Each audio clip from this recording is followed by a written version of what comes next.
Welcome to the MS Dev Show, episode number 133. This week we talk with Chris Wilcox about Azure Notebooks. Typescript 2.1 with down-level async is finally here. And is everyone throwing away their MacBook Pro for a Surface Book?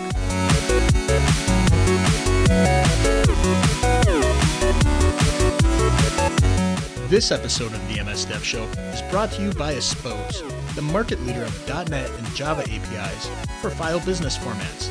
Natively work with DocX, XSLX, PPT, PDF, MSG, MPP, image formats, and many more. This week we have Chris Wilcox. He is a developer on Azure Notebooks. His team at Microsoft also ships the Python tools for Visual Studio and the Azure SDK for Python. How's it going? Good. And Carl, why do you have a picture of some decapitated head here in the notes? It's not a decapitated head. It's actually a glass figurine Ninja Cat. Okay. I got this as a gift from the WinDev team.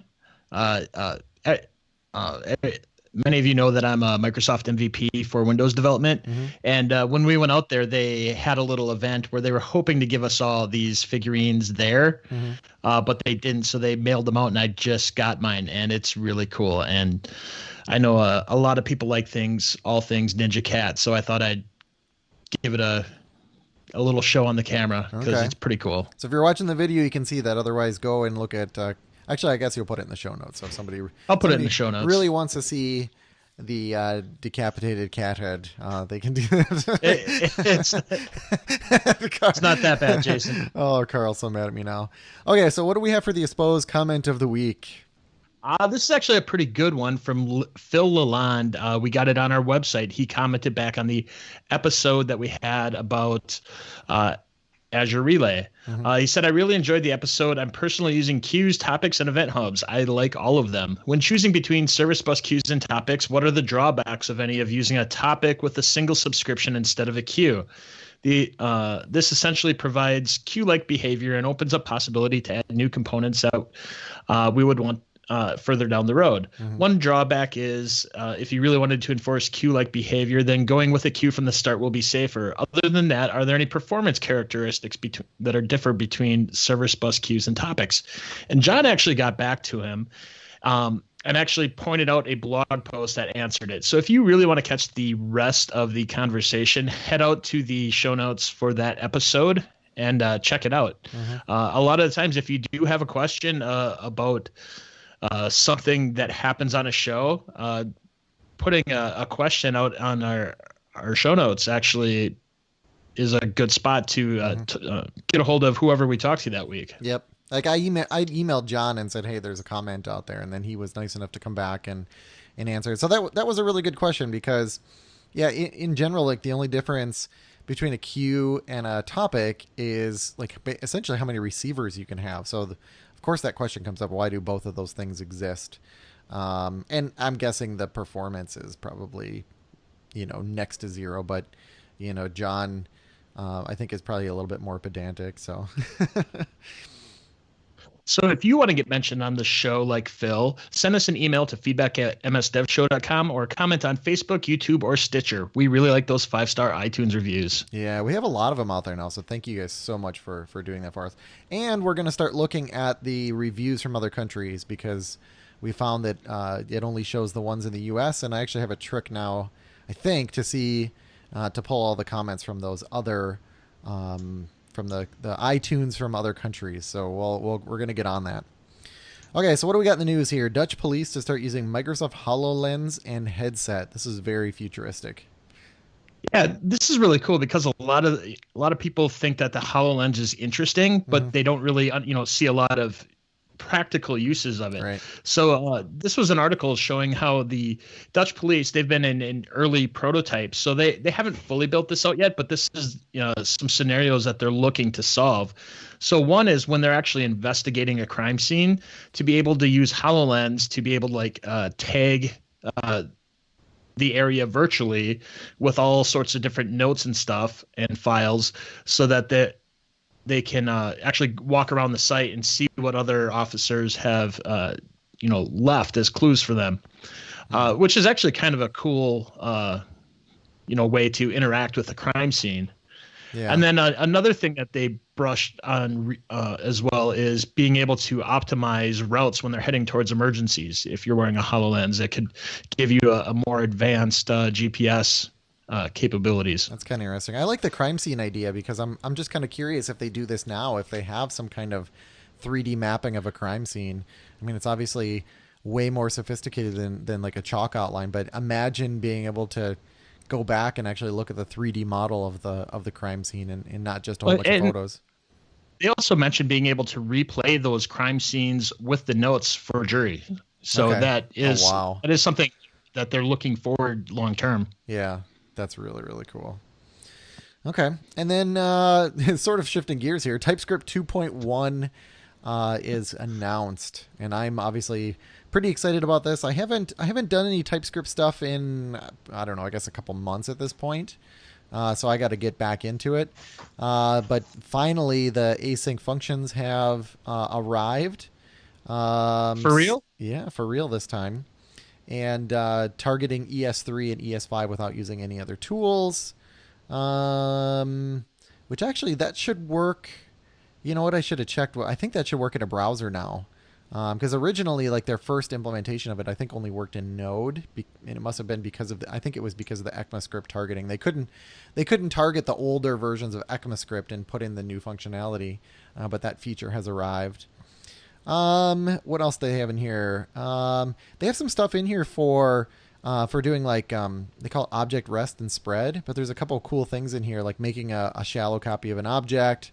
And then actually like merging a whole bunch of objects together, which is fairly common in a dynamic language like JavaScript, where you have like properties here, you have properties in this other object, and you can merge those things together. What else we have here? Probably nothing else that I have to really go into, but we'll have a link in the show notes, obviously, to this post, which has a whole bunch of really great code examples. And yeah, this is great. I love seeing where TypeScript is going, because it's awesome that they, without iterating JavaScript itself, they can just keep adding awesome functionality to it and making the language better and better. And then finally, and I want to get your take on this, Carl, was Mac users switching to Surface more than ever after new MacBook Pro disappointment. And disappointment is in quotes for some reason. Probably because they've been selling a ton of them. Yeah, the key source for this was a Microsoft statement. So I think that's why, part of that was in quotes. But I think that both of these statements can be true. I mean, you can have the best-selling MacBook ever, as well as more people trading in MacBooks for a competitor than ever. Absolutely.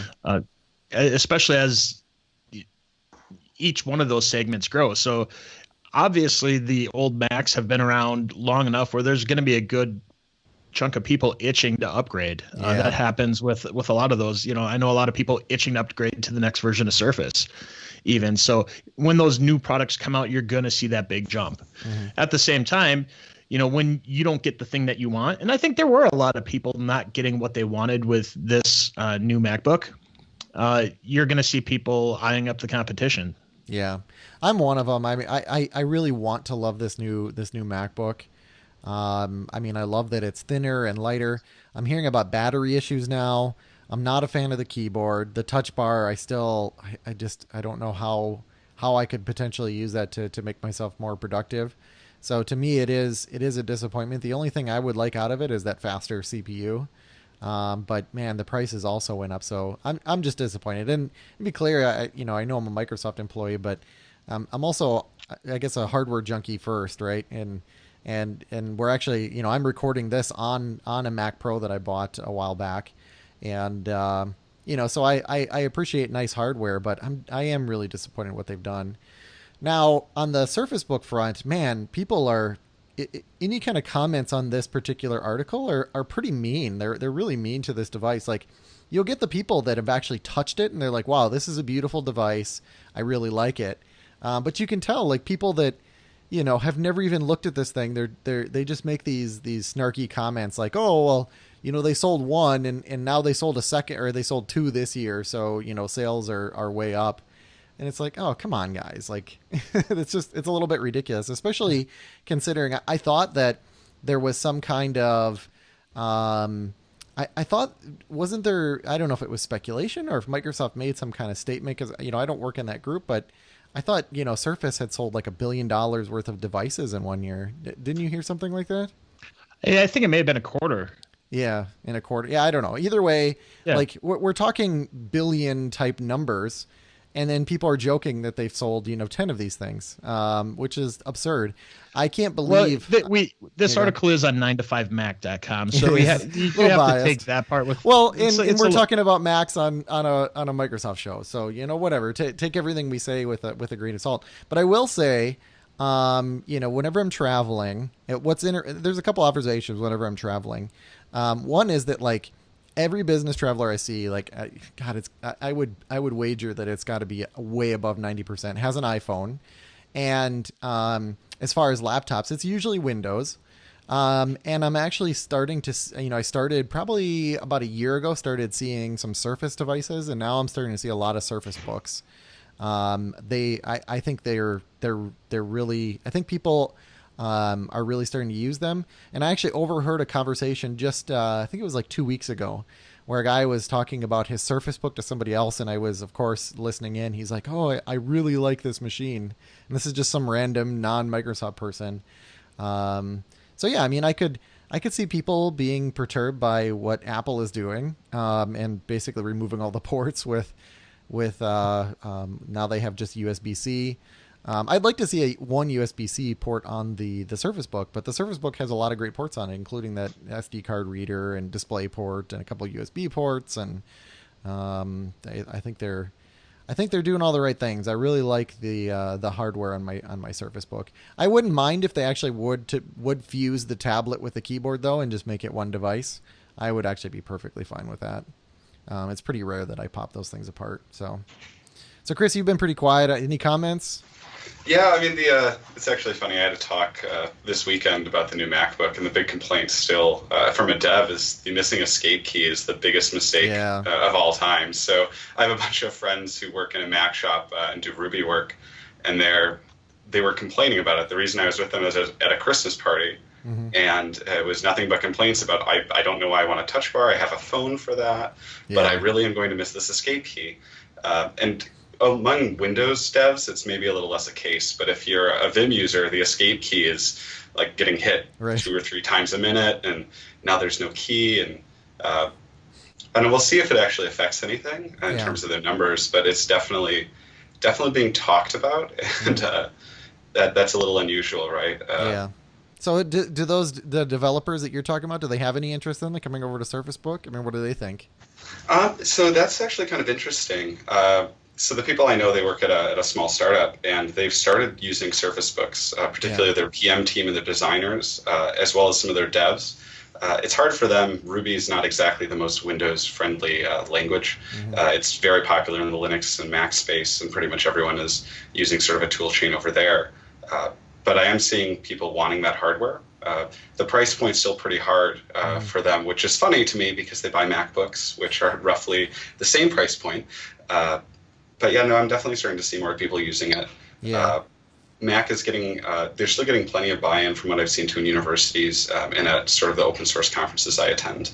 But we are getting an odd amount of penetration. It started with the Surface Book, not really the first Surface, but the new devices. It's pretty good, right? Like my biggest complaint about it is actually the res is too good.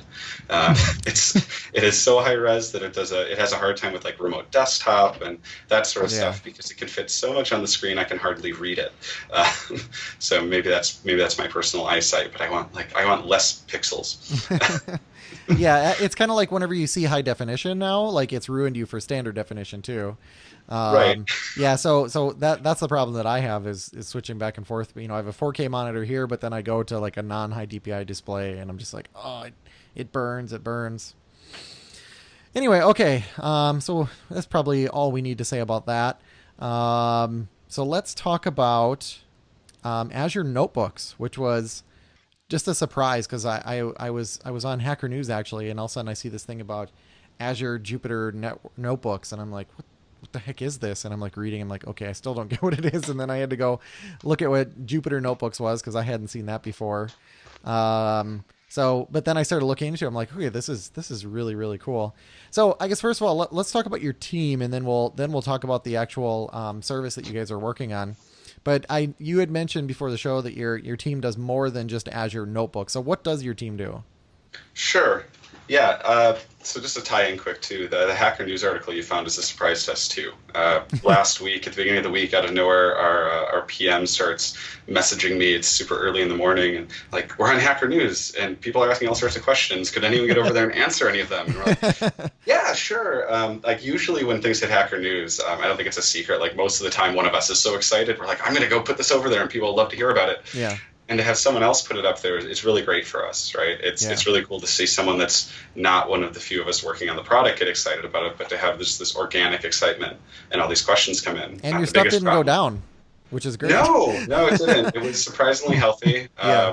We've worked really hard on that. It's a young product, so we expect some issues. But our team actually didn't start on this Azure Notebooks thing. So the team I work on at Microsoft has been here for a little while, 5+ years, working mostly on open source projects. So our sort of far back story is, for those of you that remember Iron Python and Iron Ruby, members of that team before that sort of disappeared at Microsoft. So Iron Python's still real, but it's part of the community. We don't actually own it anymore. So it's entirely driven by the open source community.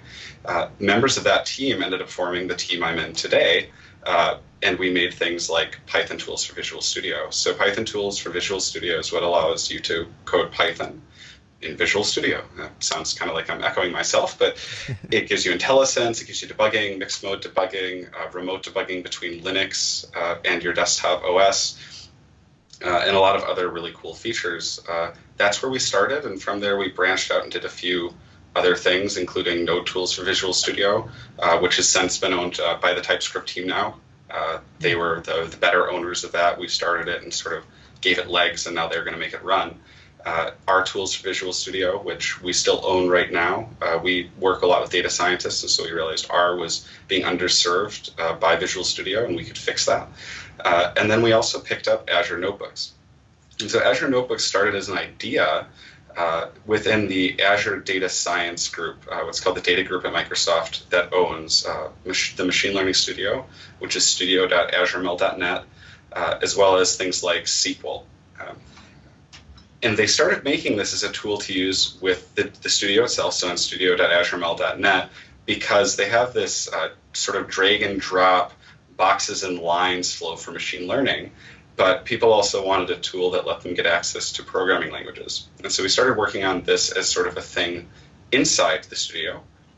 And then said, but what about people that aren't just data scientists? People that aren't going to find this boxes and lines thing exciting, who maybe are university students, maybe they're enterprises. Could we provide sort of a standalone service based on the same IP? And that's how Azure Notebooks became. And so we made notebooks at azure.com, which is pretty much the same code that's running within the studio, as a playground for people, as a place for education to work, and hopefully eventually things like enterprises to use internally for their data science workloads. And obviously there's a lot of room to grow yet. The service has been going for a little over a year, but it's relatively young yet. So. One of the questions that I had was, this is something that we always like to ask, is the scenarios that you had in mind. I mean, so you mentioned like enabling all these other audiences to be able to use, write code within there. But I'm just kind of curious, like what specific scenarios you had in mind. What did you think people would create with this? Sure. So the way we started thinking about this was that there were sort of two big crowds that we thought Jupyter Notebooks would be used most by. One of them is data scientists, and just scientists really in general. So Jupyter provides a nice cell-by-cell ability to code. Our PM has coined the phrase, it's a REPL on steroids. And so for those sort of in tune with this, REPL is a read execution print loop. It's an easy way to sort of re-execute cells of code and store the result. And so because Jupyter does this, it fits really well with re-executable science and the idea that you need to have an experiment that's easily reproduced by other people. Jupyter makes that rather straightforward because of the way it sort of lines up, and you have these step-by-steps with individual outputs. And so that's one sort of community that we could see this being used with. But it turns out it also works really well for education because of this cell-by-cell nature and the ability to do markdown in line.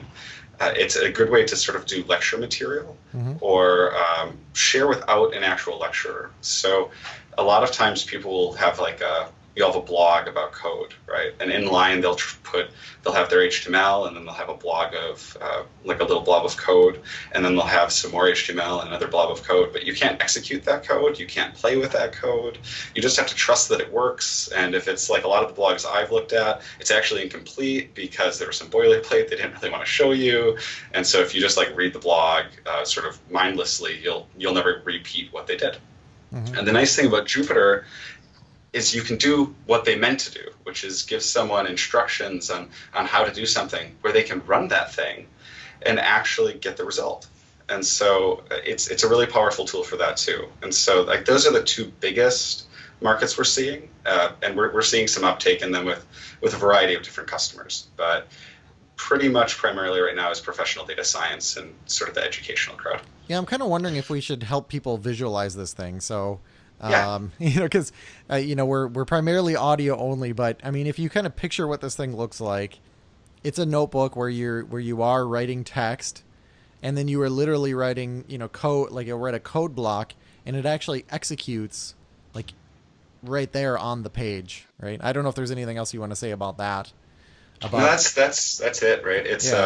It's the way I tend to think about it for other products too. If you've used something like Mathematica, it's very much in the same realm. And so it is lines separated by cells, like a notebook, and you can execute any one of them. It stores the result of any execution. You can use it in further executions. It allows you to put graphics, images, you can do videos, inline as well, you can do markdown. And so it's really sort of this rich text editor with the ability to inline code with it that's executable. So what are some of the more interesting things that you've seen done with this already? Sure, yeah. There's a few cool things that I can think about. So the first thing we got was LIGO, which maybe at this point is sort of a little bit older, but the researchers doing work on gravitational waves, when we first started this service, came to us and brought us some notebooks with their gravitational waves, and they started publishing these on their website. And what happened is people took these IPython notebooks or Jupyter notebooks. The names have changed over time. It's now called Jupyter. It used to be called IPython. But they brought these Jupyter notebooks to us, and they started running them, and people were sort of investigating this gravitational wave data sets on our service. And said it's a little old now, but that was the coolest thing for me. When that first happened was like, oh, like actual science is happening on the service I'm doing. It's no longer just like the toy stuff I've been playing with. And I like to joke that like in data science, the overdone experiment is Zeppelin pedal length of irises, right? And so I'm not just taking this data set that allows me to put an iris in and tell you what subspecies it is, but like actual science that people don't already know the result of. That's and cool. So it was cool. More recently, there's a thing called CNTK that Microsoft made. Yep. They recently renamed it to the Cognitive Toolkit, and they brought their notebooks to us as well for introductions. And they've been that's cool. They've really been on the speaking tour lately. So in the past few weeks, there have been a lot of conferences where they've used our service, and we can see people logging on to look into the CNTK stuff on our service. The biggest thing that we've learned from that is that we thought we provided plenty of horsepower, but it's surprising how much you can do with the Cognitive Toolkit if you have enough power. Yeah, you can it'll pretty much eat up whatever CPU you throw at it if you do certain things. That's what we found. Yeah, I mean, the VMs we were letting people play on are rather big, and then they're like, "Can we get something faster?" And we're like, "Really? Okay, cool."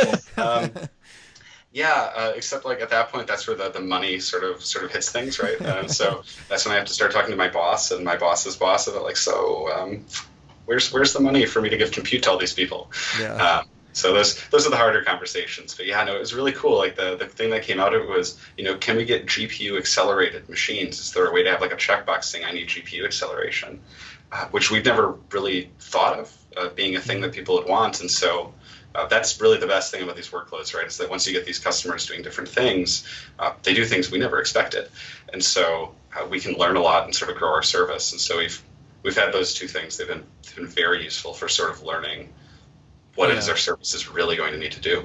That would be cool using it for a presentation. And then one thing that I was kind of curious about too, is there some way I can embed this? I mean, I'm thinking this whole format where you alternate between like English and then like a code language is frequently how I would structure like a blog post, which now I could just do in Azure Notebook.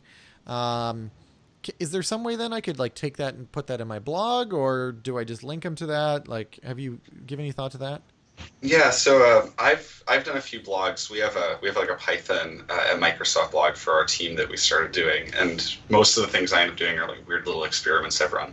And so I'll look at data like one of the more popular things was looking at Python 2 versus Python 3, which is mostly a religious debate at this point. But I did some information gathering on downloads and package usage to try to see what are the actual trends, and I had a Python notebook in Jupyter that I hosted on Azure Notebooks that showed how this data played out, showed you some graphics, showed you sort of how it's working over time, and some estimates about what's this going to look like next year based on the trends we're seeing.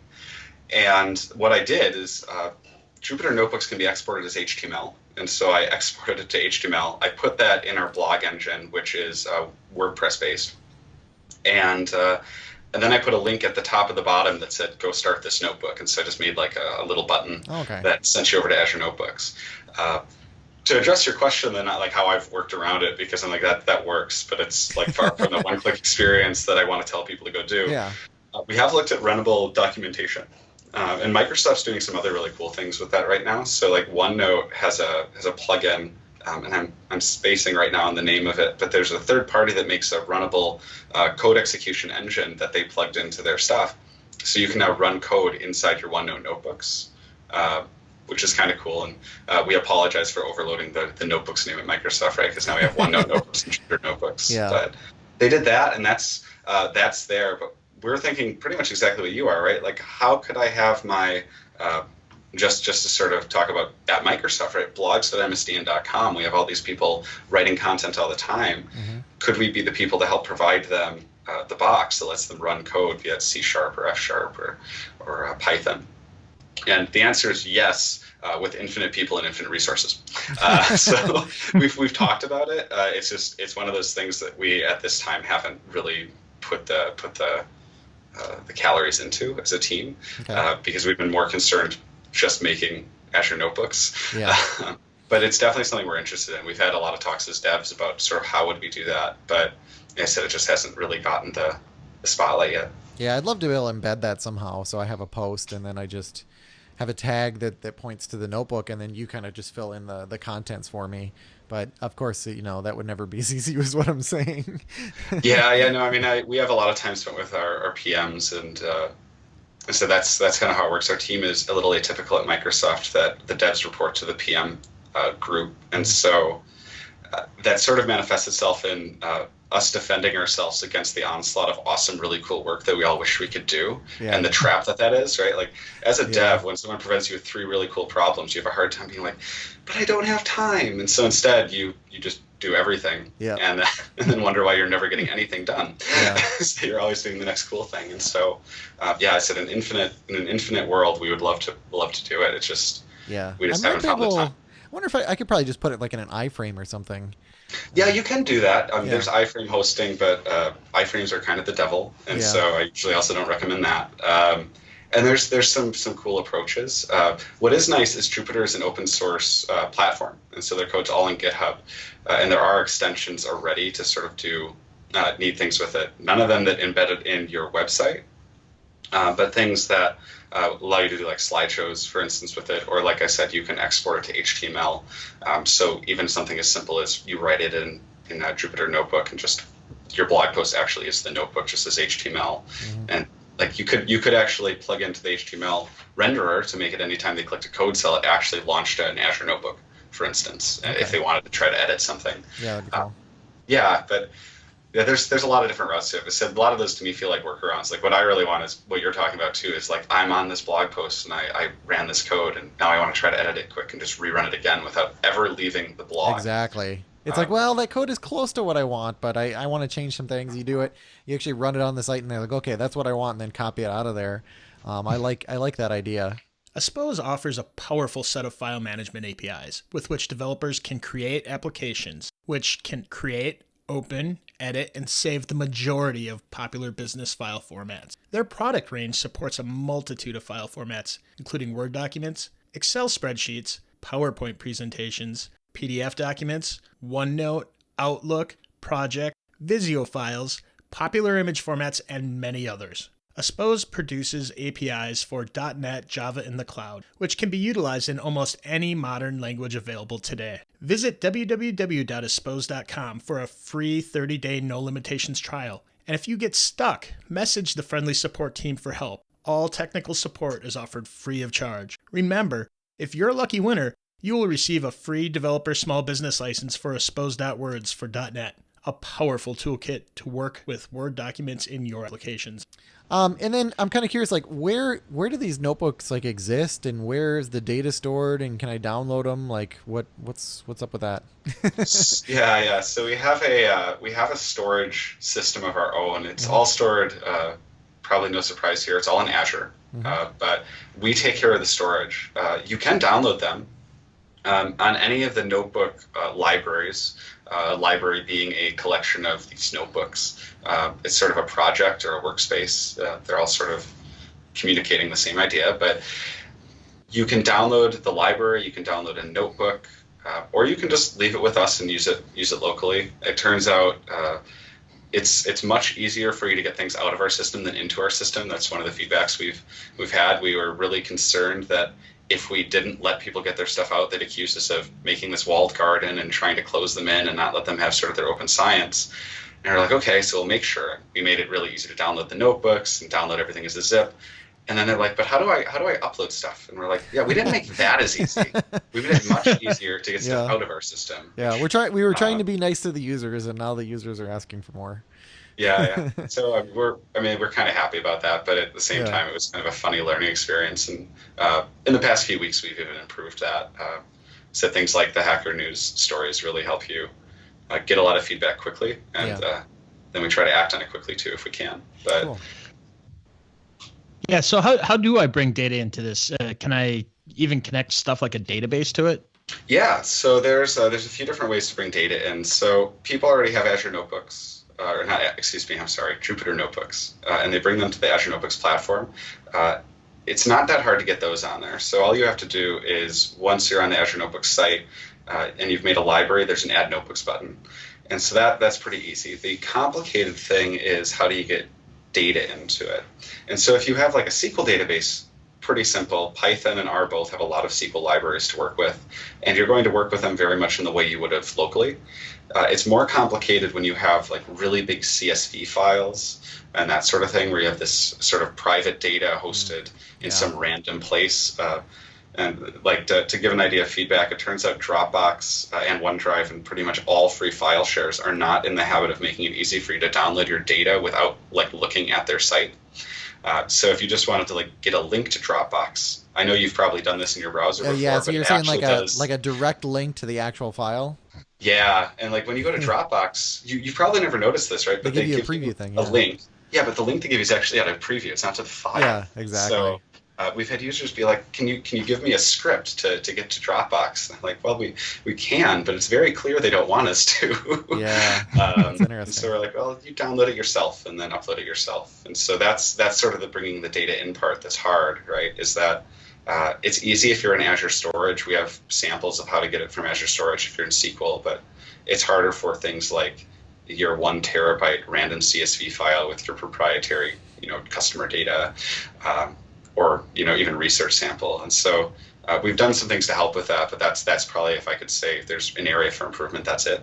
Yeah, it's improving our ingest of that kind of data. Yeah. So what languages are supported in this? I know you've been mentioning Python and R. Is that it? Yes. So my team's pretty Python focused. that's why Python gets mentioned a lot.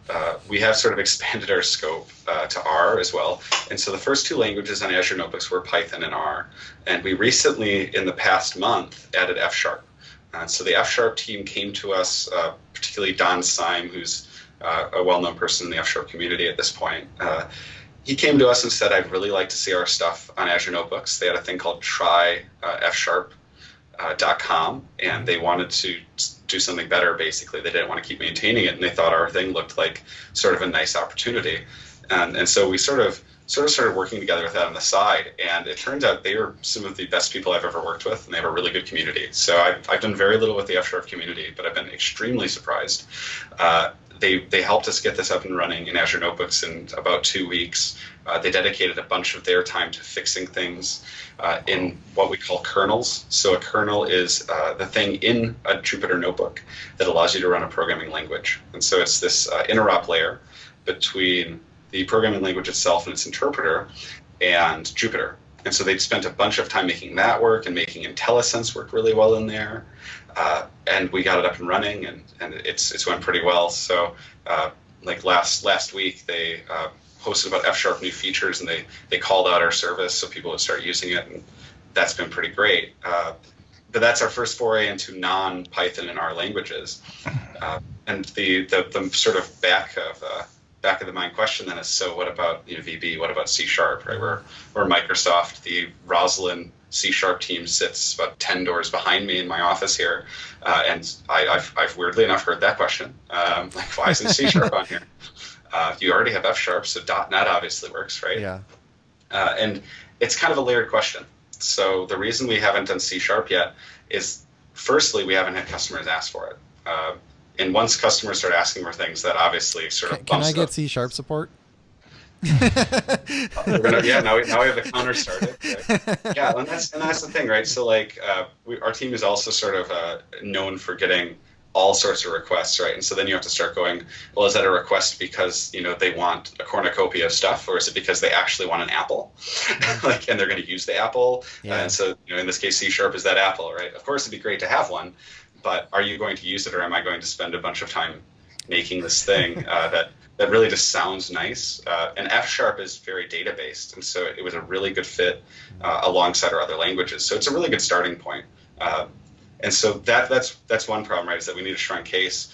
We also don't know the state of C#'s kernel. And so a kernel has to be maintained, and because the F# team took such a strong initiative to fix that up, it was very easy for us to do this. Our team is working on Azure Notebooks. There's 4 of us in total, and so to support each of these languages is a really big tax on our team and stops us from doing a lot of other cool things. And so if we can get assistance from other people at Microsoft, or just the community in general that want to help support these things, we can do a lot more. Mm-hmm. And so we just haven't had sort of the buy-in from the C# side yet. But once those things happen, I very much expect C# to come. It's just a matter of getting people to want it at the end of the day, be that in people working on the kernel and customers. Mm-hmm. And so we just haven't seen that trend yet. But for anyone watching this, if you want to say something about that, we have a GitHub repo, github.com/Microsoft/Azure Notebooks. File an issue, ask for C#. Get your friends to +1 it. And if enough of you do that, something tells me the powers that be will make it happen. So. Okay. And then what about JavaScript, TypeScript? Yeah, there's really no thought to do JavaScript yet, though it would fall into the same bucket. We haven't really even talked about it. There are JavaScript kernels already open sourced. To my knowledge, there are not TypeScript ones.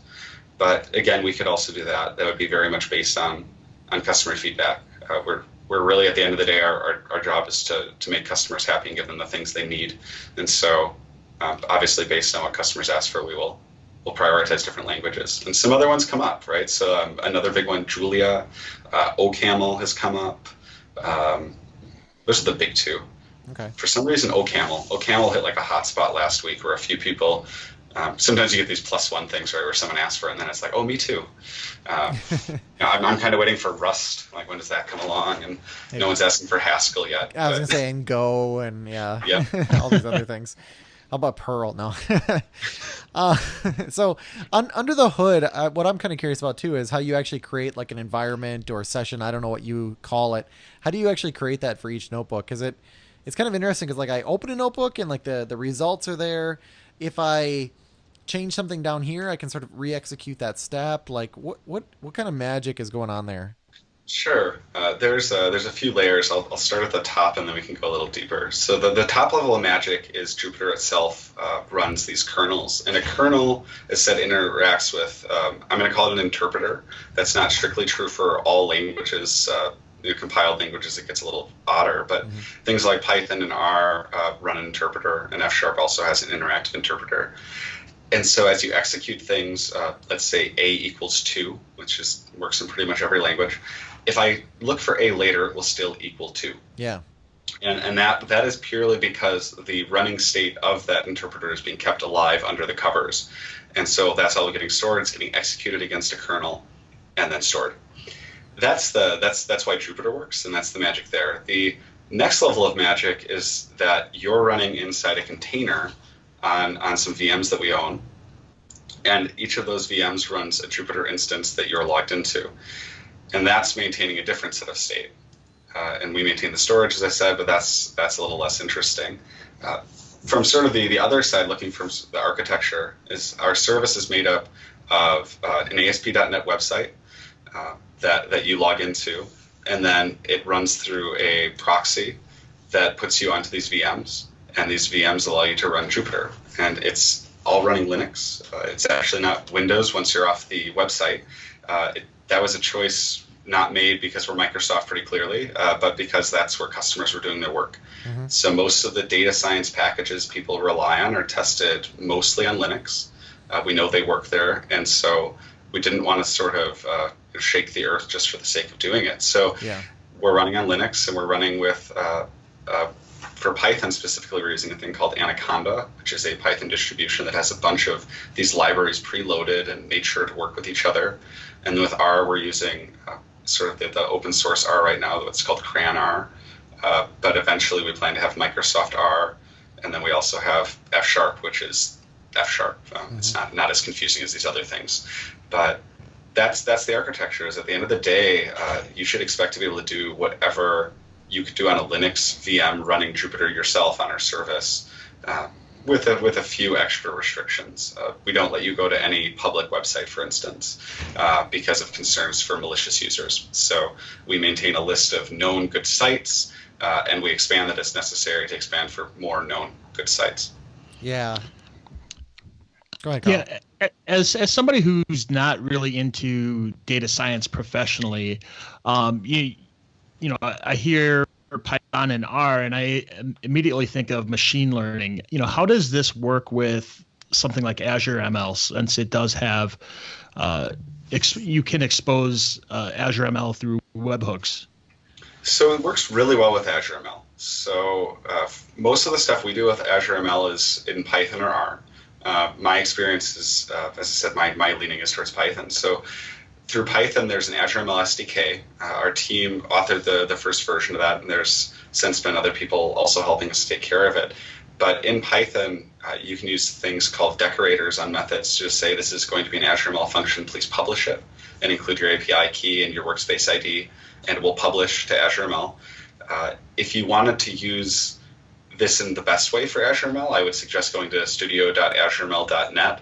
Within there's a Notebooks tab. It uses the same underlying technology, but the beauty of that is because you're in Azure ML, there's a better connection to your Azure ML credentials, and so it makes it even easier to use Azure ML. And so on our service, you would have to tell us your workspace ID, because we don't know it. We're not within the Azure ML Studio. But if you use Notebooks from there, it automatically knows what workspace you're in, what your IDs are, and so you don't have to even, look up these magical strings that give you access, right? And so it works really well for that. The only thing that I think makes it difficult is some machine learning takes a really long time, and because it's a web-based experience, if you're doing something really long, you kind of have to keep your browser open. Which turns out to be hard for some people if you're bopping between meeting rooms and shutting your laptop and going to go over here and do this thing. We don't just leave your stuff running indefinitely. Once you exit your browser session, we assume you're gone, and so we start cleaning up resources for other people to use them. Okay. That's cool. So that's the only, it's a cool thing from an architecture side. It's actually a really fun problem to solve, is how to sort of know when someone's gone and not do that too soon. Is that start upsetting people, but not take too long, because then you're just letting stuff sit idle in the background. But yeah, it's really cool. It's really was meant originally for ML, and it works well with that. But our hope was to go beyond ML and go to instead, for instance, working with universities. And so we've started doing stuff with a few different universities. Cambridge just used our product to teach an intro course. I think it was an intro to data science course for us a quarter at their school, and it by and large went very well, and we got some good feedback from them. We found some bugs that we otherwise wouldn't have found, thanks to having put what we call a variable workload. It turns out you don't think about this when you're in college or out of it, but it definitely happens that everyone decides to do their homework on the same night.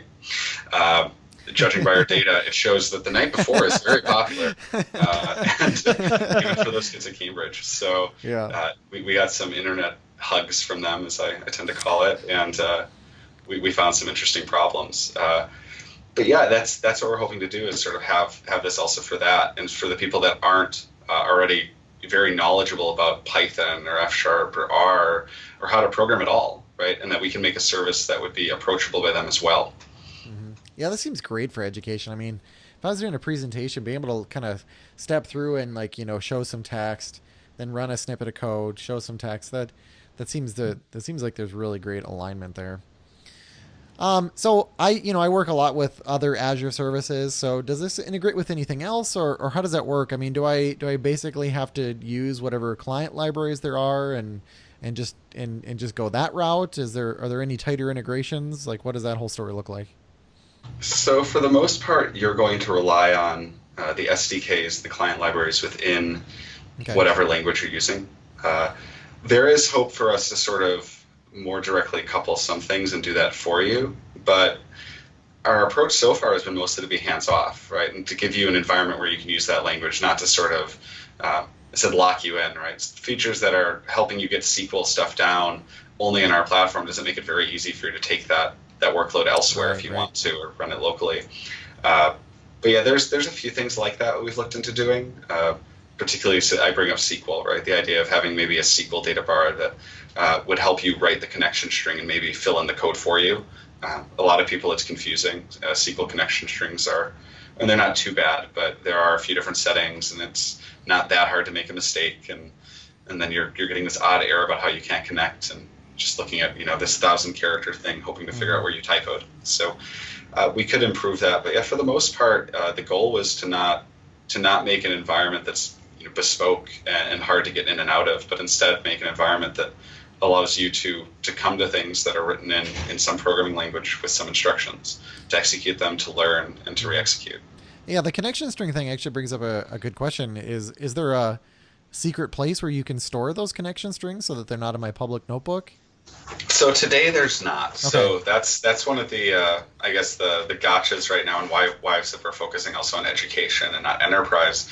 Enterprises often have some very secret information that I usually say sort of it's valuable information, and in very much the traditional sense of it has a dollar value associated with it. That's why they're in business. And so right now everything is public on Azure Notebooks. So if you make a notebook, someone else can look it up. They can read it. They can execute it. And for education and for experimentation and blog sharing and all that, that's fine. But the second you start to get into enterprises, that gets a little more challenging. So we are working on features right now that will privatize data, will allow a more complex sharing model. We're still very much in the planning stages of that. And we're hoping to lean on some experts at Microsoft. And so we've been talking with some of the people at OneDrive, since they have a bit of knowledge about how to share information safely and sort of a convenient way for users. So we're working with them, and we're going to find the right model before we just sort of throw something up there to block everyone out, which it's kind of hard to hold back. So as a dev, we've had a lot of people ask for I want a private library. And I'd love to give you a private library. And I thought about doing it, and then our PMs come in my office and say, no, stop. We need to actually think about what that means before we just do it.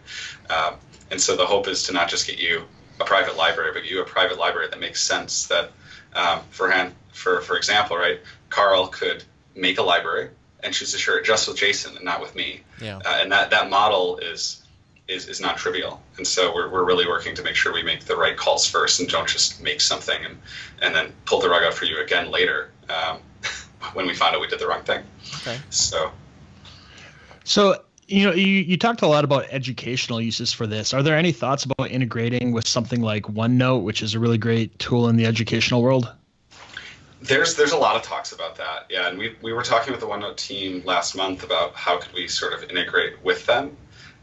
Again, we come back to kind of fun challenges because Jupyter's model is very much linear. It's this cell by cell by cell execution, and OneNote is sort of by design non-linear. Even though most of the time probably just use it in a very linear fashion. You realize that when you start working with their object model that if you type something in the title and then you happen to click there again, but if you click in a certain way and you type, it's actually a different text block. Right, and it's really useful in terms of like meeting notes, and we use that a lot on our team for like if you have a document and you need notes alongside, we'll make these notes in these different blocks along the side, but it doesn't really map very well to the code aspect. Our code is very linear in the way it's designed. It runs one after another, bases itself on stored results, and so this sort of non-linear workspace makes it a little difficult. And but there's thoughts that, well, couldn't we do it within like a single one of those sections on the page? And so we've been talking to them about how to do that. At the end of the day, what we are thinking that'll probably be, though, is you'll end up with an Azure Notebook that happens to be inside a OneNote page, right? Is some sort of, you mentioned earlier, like maybe I could put this in an iframe in my blog. Yeah. It's kind of the same equivalent within OneNote as maybe you'd have the iframe of OneNote on that page, and you could execute your code. And so, that's very much an interesting angle that we've been looking at. Okay. Are there any future plans that are sort of, very likely to happen that you want to talk about? Yeah, there's a few. We're looking right now at, I said, things like OneNote, things like being able to host things on a blog and runnable docs. Those are very dreamy features, more landed ones that we're likely to see in the next 3 months. Seeing tighter integrations with GitHub, especially in terms of being able to get an initial set of notebooks from GitHub. So there's a lot of data scientists already that have created these courses of many Jupyter notebooks, and it would be nice to have a way that would make it easy for people to pull those into our environment. So that's one feature. Another feature that we're looking at is improving your ability to store CSVs in our system. When we started sort of to scope our problem down, we only stored the notebook files themselves, and you would pull down your data whenever you needed it. The hope is in the future here, we'll start hosting some of that data for you, both for speed reasons as well as convenience. That way you're not constantly having to re-download some file every time you come back. All right. And those are the big things. There's also some work ongoing right now. We're trying to find a better model for users to find each other on the site. And so right now, the only way to find things is by getting a link to a library. The hope in the future is that you will be able to look up a specific user and see all of their libraries, all of the notebooks they wanted to share with you, sort of going back to like GitHub. And GitHub, you look up a user, you can find all of the stuff they work on, and we're trying to sort of do the same thing in our system. And so those are the big things right now that are coming in, I think, in terms of sort of changing what the users currently get. But it's really hard to predict, right? That's the fun thing about being on such a new product is there's sort of every week there's some new thing we decide to do. Yeah. And a month or 3 after that, we usually tend to get it out there. Yeah, earlier you had mentioned a story about finding enough resources for this other team to hit their compute on because they were really taxing your system, and that made me search your facts, and I noticed that this is all free, so we can run this all on Microsoft's bill. Yeah, I get the bill monthly, and I get to defend our usage. That has to be a fun job. Yeah, it's been good. Like my management team's been very good about. They'll ask questions about it, but once I sort of describe what the bill is, they're like, "Oh, okay, that's reasonable." it's not beyond the tens of thousands of dollars yet, so no one is hunting for me yet. But so far, yeah, we want to give it away for free. We just want people to be able to use it. We do have thoughts about ways we might be able to start charging for certain usage, particularly around giving things like custom VMs. So right now, you can't control the size of your VM. You can't control a lot about it, right? We give you this workspace, and you get it. That's what you get. If you wanted to maybe think down the road, and this might be a year off. Again, we haven't really talked about it too much, and in terms of when we're going to plug it in. But wouldn't it be nice if we could give you a dedicated GPU-based VM with a solid-state drive and 128 gigabytes of memory? But we don't want to pay for that. That's going to get really expensive for our team. But if you want to pay for it, we'd like to bring the ability for users to say, no, I really do want a super high-power machine for the next hour, and then sort of use Azure and let them use their Azure account to provision that, and then use that as their backend.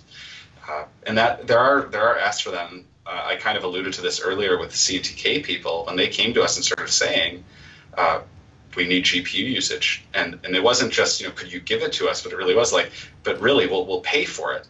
Can you give us a way to pay for it? And so that's kind of what we're looking at. Is we don't have time for that. Right. Yeah, we're too busy to take your money. Yeah, and that's actually the sad thing, right? Is that we've really been prioritizing this free usage, not this paid usage, and so. In some ways, that does make our management a little more uneasy. You can guess that they'd rather us try to make money, but our primary focus was getting users and giving them something they could use and not finding a way to take their money from them. And so, I often have sort of the image of Fry from Futurama holding his cash at me. Awesome. And so we'll figure it out. We'll figure out a way to sort of give you a way to hopefully get better VMs, and we expect that the users will end up paying for that, but. That's the way that we're going to make money. It's not by just extorting every single person that comes to use this, probably, because honestly, when it comes to things like education and individual students, that gets a little more complicated. But most of them, they don't need a huge VM. But these real data scientists that are machine learning across a terabyte of customer data, they do. They really do want it, and most of them are more than happy to pay their Azure bill if you let them. So. Yeah. Anything else you want to mention before we move on? No, that's pretty much it. I'm happy you guys had a chance to talk to us. I'm happy you saw the Hacker News stuff. Hopefully you guys get some questions, and I'll be happy to respond to any of them and sort of answer anything we glossed over. Okay. Carl, what do you have for the dev tip of the week? I was using VS Code earlier today and trying to compare a SQL query that I had written with one that somebody else had written. I had them both open in VS Code. I'm like, there's got to be a way built into VS Code to compare these. And there is. If you have these files and they're saved on your disk, you can actually right-click the name of the file, and you can start a compare, and then you right-click the name of the other file, and it'll say compare to the other file. And that works great. But in my solution, I wasn't seeing these, and that's because I had just copied and pasted these in without saving them. So if you want to do something similar, you have to have these files saved to disk. There is an open issue on VS Code GitHub issues list, so I'll have a link to that in the show notes as well. For those of you who might just want to do like I did, doing a quick compare. Yeah, that'd be a cool feature. But it is really cool to do a quick and easy compare between the two files. And it actually worked once I just hit save on my files. Okay, very cool. Chris, so we play a game on the show. It's pretty easy. What I need you to do is pick a number between 1 and 4 inclusive, and let me know which number you picked. 3. 3, okay. Would you rather stub your toe badly or have an ice cream headache for 1/2 hour? Yeah, I'll take the stub toe. Yeah. That's not a hard one. Yeah, I do that all the time. So. Yeah, ice cream headaches are pretty nasty for like 2 seconds. Yeah, if you had that for a half hour, that would be horrible. That's like the worst way to die. Yeah. Carl, pick a number. I'll take number 3. Number 3. That's what he picked. Now I gotta go. Okay, I'll take number 2 then. Okay, number 2. Otherwise, I got to take out yet another card. Would you rather lick 1,000 stamps or read out loud all the last names that start with an A in the phone book? This one's getting easier. Yeah, that one's getting easier because of the phone book. And you actually don't lick stamps anymore. They come. Yeah. Like you just peel them off and you stick them on. It's not like the day. I remember actually enjoying licking a stamp. It kind of tasted good. So I thought either so one too. of those actually would be bad. Yeah. You know, maybe I'll do them both. Yeah. And Actually, the only thing you lick anymore are the bad business return envelopes, right? Like anytime I get those from your insurance company or whatever, like State Farm sends you a thing, it's like I have to lick this envelope. Because even the ones you buy are like the peel off now. I'm just thinking how weird it is now to sell a product where it's like not something you eat, but it's like, please lick this to activate. You buy that new Surface Book, and it's like, oh, to open the lid, you need to lick it or something. So that's the new fingerprint, right? We're not going to use a fingerprint scanner. Yeah. Just lick the surface. Actually, speaking of Futurama, they did that, right? He had the to open the one door, he had the biometric security was a kiss. And it was like, checking out his lip movements. But anyway, moving on. So Chris, where can people find you? On the internet, or yeah, on the internet. Yeah. What is your home address for everybody? Yeah, this is weird. It's on the internet. I'm on Twitter. Okay. I'm Chris Wilcox 47 on Twitter. I am on GitHub as CR Wilcox, and if you look up Python engineering at Microsoft, you'll find my team's blog, and where you can probably find me and most of my team members and the stuff we're up to. Okay, awesome. And Carl, where can people find you? You can find me on Twitter at Carl Schweitzer. And I'm Jason. You can find me at ytechie.com or on Twitter at twitter.com/ytechie. So Chris, thank you so much for coming on here and talking to us about Azure Notebooks. This is cool stuff, and I'm really looking forward to what you guys come out with next. Awesome. Thanks, Jason and Carl.